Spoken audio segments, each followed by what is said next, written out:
dari dosa kita, kita merasa kayak ada kedekatan diri kita kepada Allah. Rasakan gak itu? Kayak misalnya kita coba dekatkan diri kepada Allah, coba menjaga makanan dan pendapatan haram supaya tidak masuk tubuh kita. Kita coba tutup aurat kita coba jaga sholat kita coba apalah, kita jaga ibadah-ibadah kita. Pasti ada kedekatan kita rasakan dengan Allah ya. Salah satu buktinya, kalau kita ketinggalan luput dari ibadah itu kita merasa menyesal. Kalau kita mau berbuat dosa kita ketakutan. Nah itu kedekatan diri kepada Allah. Makin kita dekatkan diri kepada Allah, Allah makin lebih dekat kepada kita. Nah, ini digambarkan saja kalau satu jengkal berarti dia satu ya siku atau satu hasta.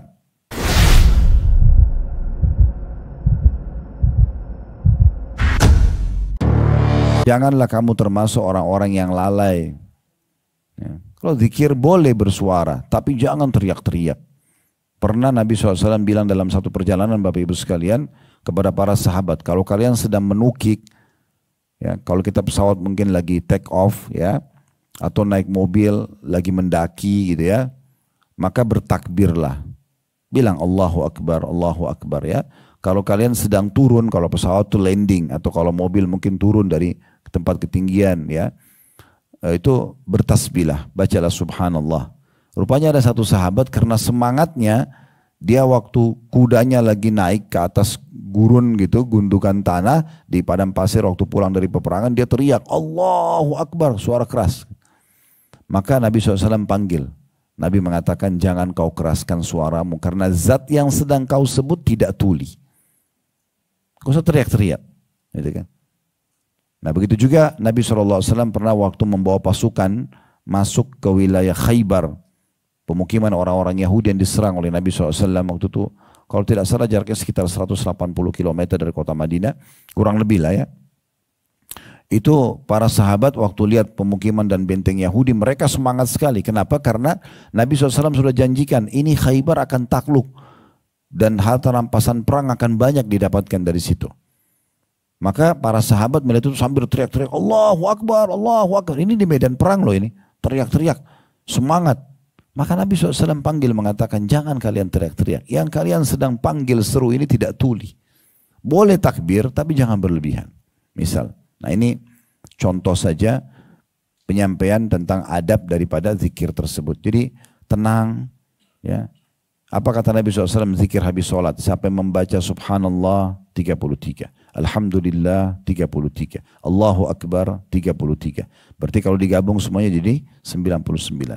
Dan dia genapkan 100-nya dengan la ilaha illallah wahdahu la syarikalah lahul mulku wa lahul hamdu wa huwa ala kulli syai'in qadir, maka akan diampuni dosanya walaupun sebanyak buih di lautan. Pertanyaan, siapa yang dapat ini? Apakah orang yang subhanallah alhamdulillah enggak bakal dapat itu. Enggak bakal dapat. Buru-buru subhanallah subhanallah, subhanallah, ya, sampai 33 kali. Resapi, renungi, pelan-pelan. Alhamdulillah, alhamdulillah, alhamdulillah. Terus, bayangkan Bapak Ibu sekalian, per satu tasbihnya itu pahala. Jadi kalau kita ngomongnya nggak jelas, maka nggak ada pahalanya.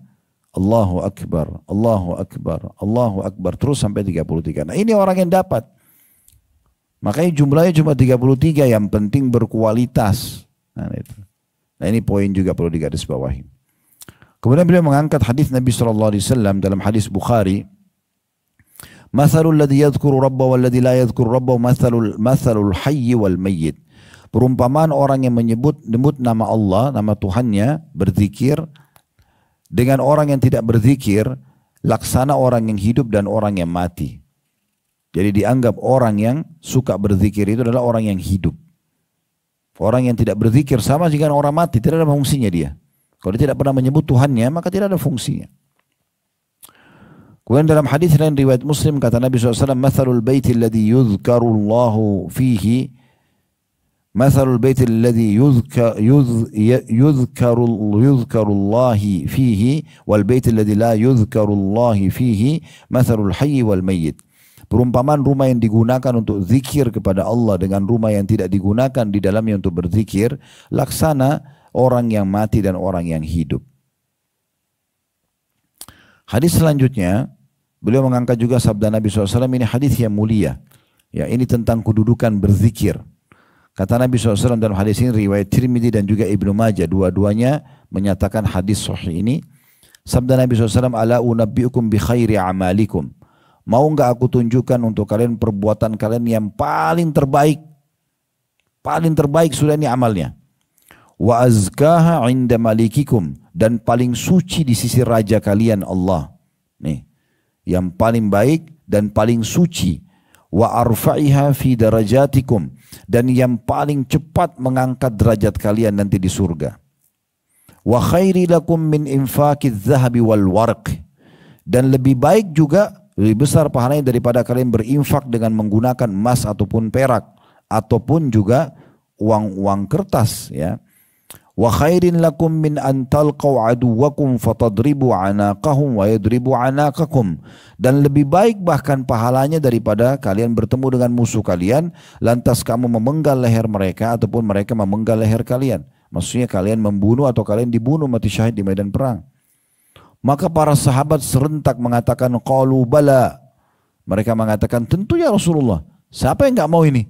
Amal yang paling terbaik, amal yang paling suci di sisi Allah, amal yang paling cepat mengangkat derajat, dan juga amal yang lebih baik daripada infak dengan emas dan perak. Bahkan lebih baik daripada berperang di medan perang. Terbunuh atau membunuh musuh. Maka kata Nabi SAW satu baris kalimat. Ya. Zikrullahi ta'ala. Berzikir kepada Allah yang maha tinggi. Berzikir kepada Allah yang maha tinggi. Kemudian beliau mengangkat hadis selanjutnya, hadis qudsi, di mana Nabi SAW menyampaikan tentang Tuhannya Allah Subhanahu wa taala yang maha tinggi berfirman, ana inda dhanni 'abdi bi, aku sesuai dengan prasangkaan hambaku, wa ana ma'ahu idza dzakarani, dan aku selalu bersamanya kalau dia menyebutku, ya. Fa in dzakarani fi nafsihi dzakartu fi nafsi. Kalau dia menyebutku di dirinya, maka aku juga menyebutnya di diriku. Wa in dzakarani fi mala'in dzakartu fi mala'in khairi minhum. Kalau dia menyebutku di depan khalayak umum, maka aku pun akan menyebutnya di depan khalayak lebih baik daripada khalayak yang sedang dia sebutkan, maksudnya para malaikat. Wa in taqarraba ilayya shibran taqarrabtu ilaihi dhira'an. Kalau dia dekatkan diri kepadaku, ya kata Allah SWT, sejengkal, dengan melakukan amal soleh ya, dan berkata-kata baik, maka aku mendekatkan diri kepadanya dengan sehasta. Maksudnya sedikit saya dekatkan diri sama Allah, Allah akan lebih dekatkan diri kepada kita. Kemudian wa in taqarraba ilaihi dhira'an taqarrabtu ilaihi ba'an, dan kalau dia mendekatkan diri kepadaku dengan sehasta, aku dekatkan diri kepadanya dengan sedepah. Wa in atani yamshi ataituhu harwalah. Kalau dia datang kepadaku dengan berjalan biasa, aku akan datang kepadanya dengan berjalan cepat. Hadis ini riwayat Bukhari Muslim. Maksudnya begini, teman-teman, sedikit aja kita taubat dari dosa kita, kita merasa kayak ada kedekatan diri kita kepada Allah. Rasakan gak itu? Kayak misalnya kita coba dekatkan diri kepada Allah, coba menjaga makanan dan pendapatan haram supaya tidak masuk tubuh kita. Kita coba tutup aurat kita coba jaga sholat kita coba apalah, kita jaga ibadah-ibadah kita. Pasti ada kedekatan kita rasakan dengan Allah, ya. Salah satu buktinya, kalau kita ketinggalan luput dari ibadah itu kita merasa menyesal. Kalau kita mau berbuat dosa kita ketakutan. Nah itu kedekatan diri kepada Allah. Makin kita dekatkan diri kepada Allah, Allah makin lebih dekat kepada kita. Nah, ini digambarkan saja kalau satu jengkal berarti dia satu, ya, siku atau satu hasta. Kalau kita satu hasta maka Allah satu depa, ya. Kita sesiku, dia Allah selengan. Ini gambaran saja. Maksudnya Allah lebih mendekatkan diri kepada hambanya yang berusaha mendekatkan diri kepadanya, gitu. Kemudian dalam hadis yang lain ini juga masih diangkat oleh beliau, hadis riwayat Tirmidzi. Dari hadis Abdullah bin Busur radhiyallahu anhu, anna rajulan qal, bahwasanya seseorang laki-laki pernah berkata, ya Rasulullah, inna syara'il islami qad kathurat alayya fa akhbirni bi syai'in atashabbathu bihi. Wahai Rasulullah, sesungguhnya syariat Islam telah banyak aku terima, banyak sekali aku dengarnya, gitu. Maka karena itu beritahukan aku satu amalan di antara semua itu yang paling bisa aku komitmen jaga. Maka qala, Nabi SAW mengatakan, la yazalu lisanuka ratban min zikrillah. Tidak henti-hentinya lisanmu basah kepada zikir atau basah karena zikir kepada Allah Subhanahu wa taala. Selalu mengucapkan zikrullah, ya. Dan yang paling mulia di antara zikrullah, tentu banyak sekali jenis-jenis yang akan kita pelajari, tapi di antaranya adalah membaca Al-Quran itu zikrullah juga. Ya. Itu zikrullah yang luar biasa, itu yang tidak kalah penting. Ya. Makanya dalam sebuah riwayat yang juga diangkat oleh beliau di sini, itu hadis yang diriwayatkan oleh Imam Muslim dari hadis Uqbah bin Amir radhiyallahu anhu, beliau berkata, kharaja Rasulullah sallallahu alaihi wasallam wa nahnu fi suffah. Rasulullah SAW pernah keluar menemui kami sementara kami di Suffah. Suffah itu tempat di belakang rumahnya Nabi. Dulu Nabi SAW siapkan untuk sahabat-sahabat yang miskin, bisa menampung 300 orang, siapa saja yang mau belajar, beliau biayai di situ. Maka Uqbah bin Amir salah satu orang di Suffah dan mengatakan satu hari Nabi SAW pernah keluar menemui kami, kemudian berkata kepada kami, ayyukum yuhibbu an yagduwa kulla yawmin ila buthana aw ila al-aqiq fayati minhu binaqataini qawmawaini fi ghairi ithmin wala qati'atir rahim. Siapa di antara kalian, kata Nabi SAW, yang mau dia menuju ke lembah Buthan dan Aqiq. Ini ada 2 lembah di kota Madinah, tidak ada penghuninya di masa itu. Masa sekarang tentu sudah mulai ada banyak orang yang tinggal di sekitar situ. Tapi di masa dulu tidak ada orang. Dan di situ sering kali ada unta liar. Tidak ada pemiliknya. Ya, lewat di situ. Kata Nabi SAW, siapa di antara kalian, kepada sahabat-sahabat yang miskin ini, mau setiap hari dia pergi ke Buthan atau Aqiq, 2 lembah ini, tidak ada penghuninya, maka dia datang dari sana setiap hari membawa 2 unta betina yang sudah besar dan berwarna merah, tanpa ada dosa dan tanpa memutus silaturahim. Bukan hasil curian, bukan juga mengambil hak kerabatnya. Betul-betul itu hewan liar yang Allah datangkan sebagai rezeki buat dia. Faqulna ya Rasulullah nuhibbu dzalik. Maka orang-orang yang di Sufa mengatakan, tentu kami ingin itu ya Rasulullah. Qala afala yagdu ahadukum ilal masjid fayu'allam atau fayu'allim. Kalau begitu, kenapa seseorang dari kalian tidak menuju ke masjid, ya, kemudian mengajar atau membaca, ya, au yaqra ayataini min kitabillahi azza wajal, membaca 2 ayat saja dari ayat Al-Quran dari kitabullah. Khairun lahu min naqatain, ini lebih baik daripada dia mendapatkan 2 ekor unta betina tadi yang dewasa. Wa thalathun khairun lahu min thalath, 3 ayat Al-Quran saja lebih baik daripada 3 ekor unta. Wa arba'un khairun lahu min arba'ah, dan 4 ayat lebih baik daripada 4 ayat Al-Quran lebih baik daripada 4 ekor unta. Wa min a'dadihinna minal ibil. Begitulah seterusnya dari hitungan-hitungan unta. Jadi kalau kita misalnya membaca 10 ayat berarti lebih baik daripada 10 unta. Di sini jangan dibayangkan untanya ya, tapi Nabi SAW berikan gambaran di masa itu harta termahal itu unta. Kayak kita sekarang mungkin punya mobil Alphard, punya mobil apalah Ferrari, itu unta. Apalagi kaum ini yang dewasa, yang sehat, yang sempurna. Dapat tiba-tiba. Siapa yang tidak mau tiap hari dikasih 2 mobil Alphard? Nah gitu. Supaya mudah difahami. Tanpa putus silaturahim, tanpa curi. Dikasih dapat bonus. Semua orang bilang tentu mau ya Rasulullah. Kata Nabi SAW, ingat 2 ayat lebih baik daripada 2 Alphard itu. Bahkan lebih baik daripada itu mungkin. Ya. 3 ayat lebih baik daripada 3. 4 lebih baik daripada 4. Maksudnya baca Quran, jangan tidak. Itu termasuk ya hal yang sangat mulia sekali. Sebagai penutup, beliau mengangkat juga tentang masalah ancaman justru bagi orang yang duduk dan tidak ada zikirnya sama sekali. Ya. Ini sebagai penutup penyampaian dalam buku ini ya. Hadis riwayat Abu Dawud, ya. Kata Nabi SAW, man qa'ada maq'adan lam yadhkurillaha fihi kanat alaihi minallahi tirah. Wa man ittaja'a madja'an lam yadhkurillaha fihi kanat alaihi minallahi tira. Siapa yang duduk di satu tempat lalu tidak berzikir kepada Allah di dalamnya, maka dia akan mendapat sesuatu yang tidak disenangi dari Allah. Jadi di sini bisa bermakna tira adalah ancaman, bisa dihukum oleh Allah. Barang siapa yang berbaring di satu tempat lalai tidak berzikir kepada Allah, maka dia akan mendapatkan sesuatu yang tidak disenangi dari Allah. Dalam riwayat lain, ya, riwayat Tirmidzi, kata Nabi SAW, ma jalasa qaum majlisan lam yadhkurullaha fihi wa lam yusallu ala nabiyihim illa kana alaihim tiratun fa in syaa 'adzabahum wa in syaa ghafara lahum. Apabila suatu kaum duduk di majlis lantas tidak berzikir kepada Allah dan tidak membaca salawat kepada nabinya sallallahu alaihi wasallam, niscaya mereka mendapat sesuatu yang tidak disenangi dari Allah. Apabila Allah berkehendak, maka Dia Allah akan menyiksa mereka, dan apabila Allah berkehendak, maka Dia akan mengampuni mereka. Riwayat yang terakhir, riwayat Abu Daud, ini 3 riwayat semuanya tentang ancaman orang yang tidak berzikir sama sekali. Kata Nabi SAW, "Ma min qaumin yakumuna min majlisin la yadhkuruna Allah fihi illa qamu am mithli jifati himarin wa kana lahum hasra."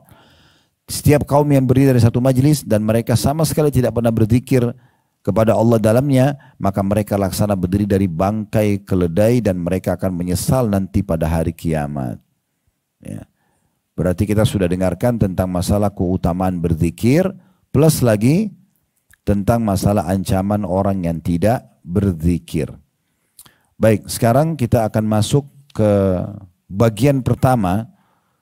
Bisa dikasih angka 1 ya di cetangnya, itu di halaman 31 dari buku kita. Yang cetang pertama di halaman 31, kasih angka 1 di atasnya. Berarti ini materi pertama kita gitu ya. Kita akan bahas insya Allah, atau kita akan sampaikan tentang penyampaian penulis berhubungan dengan masalah bagian zikir yang beliau ingin sampaikan kepada kita. Selain tadi keutamaan yang panjang lebar sudah kita sampaikan. Penulis mengangkat di sini riwayat Ibnu Abbas radhiyallahu anhuma dari Juwairiyah radhiyallahu anha. Juwairiyah istri Nabi sallallahu alaihi wasallam. Anna Nabi sallallahu alaihi wasallam kharaja min indiha bukratan hina shalla subha wa hiya fi masjidiha. ثم رجع بعد أن أضحى وهي جالسة فقال ما زلت على الحال التي فارقتك عليها قالت نعم قال النبي صلى الله عليه وسلم لقد قلت بعدك 4 كلمات 3 مرات لو وزنت بما قلت منذ اليوم لوزنتهن سبحان الله وبحمده عدد خلقه ورضا نفسه وزينة عرشه ومداد كلماته. Bahwasanya istri Nabi SAW Juwairiyah radhiyallahu anha berkata, Nabi SAW keluar di pagi buta, maksudnya masih gelap, dari rumah Juwairiyah untuk mendirikan sholat subuh. Sedangkan Juwairiyah berada di tempat sholatnya. Sekembali dari masjid di waktu duha, Juwairiyah masih duduk di tempat sholatnya. Rasulullah SAW bersabda, apakah engkau masih di tempat sholatmu ini sejak aku meninggalkanmu tadi pagi? Kata Juwairiyah, iya. Kata Nabi SAW, aku telah mengucapkan setelahmu 4 kalimat. Nah ini 4 kalimat yang perlu digarisbawahi ya, yang perlu kita hafal. 4 kalimat yang diucapkan, yang aku ucapkan 3 kali. Apabila ditimbang dengan semua bacaanmu dari subuh tadi sampai sekarang waktu duha, apapun yang kau baca, tapi karena kau tidak ikutkan dengan 4 potongan kalimat ini, maka pasti ucapanku yang 4 kalimat ini, kalau mau ditimbang dengan seluruh zikirmu, dari tadi kamu baca dari subuh sampai duha, maka beratnya akan menyamai beratnya bacaanmu. Apa yang Nabi SAW baca, Nabi ikutkan setiap zikir beliau dengan 4 kalimat ini. Ya, diperhatikan di situ ya. Nabi SAW mengatakan, Subhanallahi wa bihamdi. Ini salah satu jenis zikir ya. Subhanallahi wa bihamdi, maha suci Allah dan segala pujian baginya. Tapi mana yang dimaksud dengan 4 potongan? Ini, adada khalqihi. Nah ini yang dimaksudkan ya. 4 kalimat ini. Adada khalqihi maksudnya sejumlah ciptaannya. Jadi dianjurkan teman-teman kalau habis baca subhanallah bilang ada khalqi. Baca alhamdulillah ada khalqi. Baca Allahu Akbar ada khalqi. Maksudnya kita ucapkan subhanallah sekali tapi kita berharap Allah kasih pahala sejumlah makhluknya.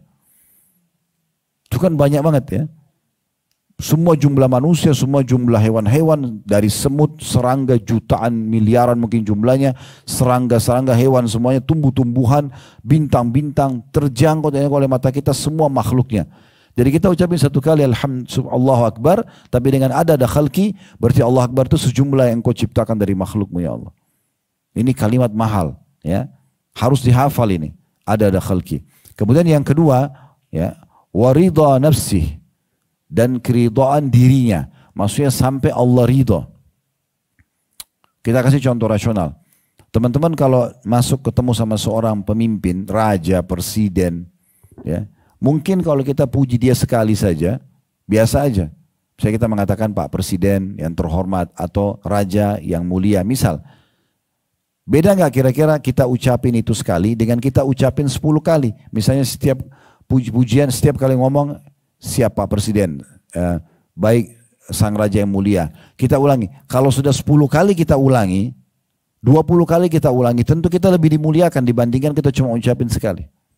Kalau ada orang cuma mengatakan Pak Presiden yang mulia, tapi setelahnya sudah tinggal panggil nama saja, nggak panggil lagi dengan pujian, pasti beda, ya. Nah, di sini tanpa kita samakan Allah dengan makhluknya, tapi di sini kita seakan-akan minta, ya Allah, Subhanallah yang saya ucapkan ini, ridha nafsik, sampai kau ridho, walaupun aku ucapin sekali, tapi anggap ini seperti sudah berulang kali aku ucapin, ya Allah. Itu berarti mencapai keridhaan Allah Subhanahu wa ta'ala. Yang ketiga, wazinata arsyih, seberat arshnya. Arshnya Allah, singgasana Allah itu makhluk Allah yang paling besar. Ya. Tidak ada yang mengalahkan besarnya arsh. Arsh itu singgasana. Allah selalu mengatakan dalam Al-Quran, thumma stawa 'alal arsh, dan Allah bersemayam di atas arshnya. Nah, sudah hafal ayat kursi ya?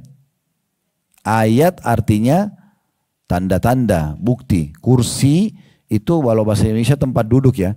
Kalau bahasa Arab itu kursi artinya pijakan kaki raja di singgasana. Jadi kalau raja mau naik ke singgasananya itu ada pijakan kakinya, itu bahasa Arabnya kursi. Allah gambarkan tentang kursinya Allah di singgasananya. Itulah ayat kursi yang pada saat turun banyak sekali setan yang mati terbakar, bisa mengusir setan, bisa menyelamatkan kita dari gangguan-gangguan setan. Itu karena memang ayat ini agung sekali.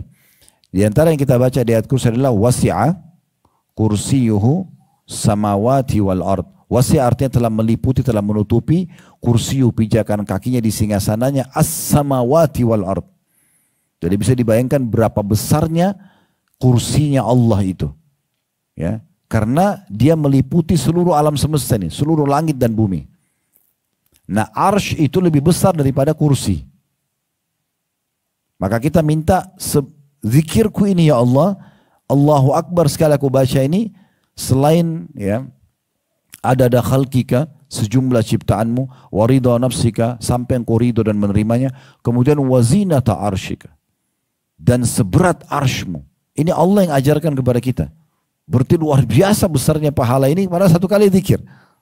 Apalagi kalau kita baca 100 kali lalu kita baca lagi, ada khalqika wa ridha nafsika wa zinata arshika, itu berarti 100 kali dikali semua itu. Ya. Dan yang keempat, yang terakhir, wa midada kalimatik, dan sejumlah kalimat-kalimatmu. Nah, ini ada disebutkan di akhir surah Al-Kahfi. Ya.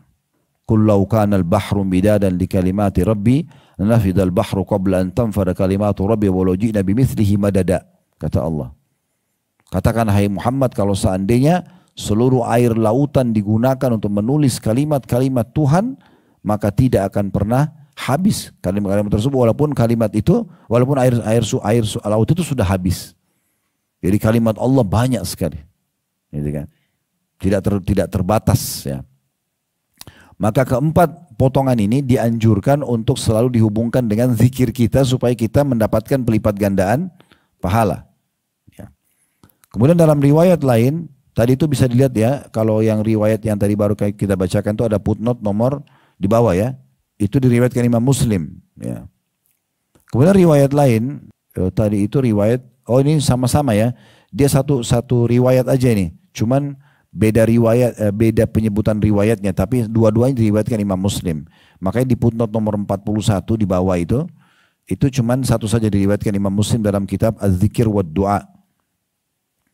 Riwayat yang lain berbunyi, Subhanallahi adada khalqi wa subhanallahi adada khalqi, subhanallahi ridha nafsi, subhanallahi zinata arsy, subhanallahi midada kalimati.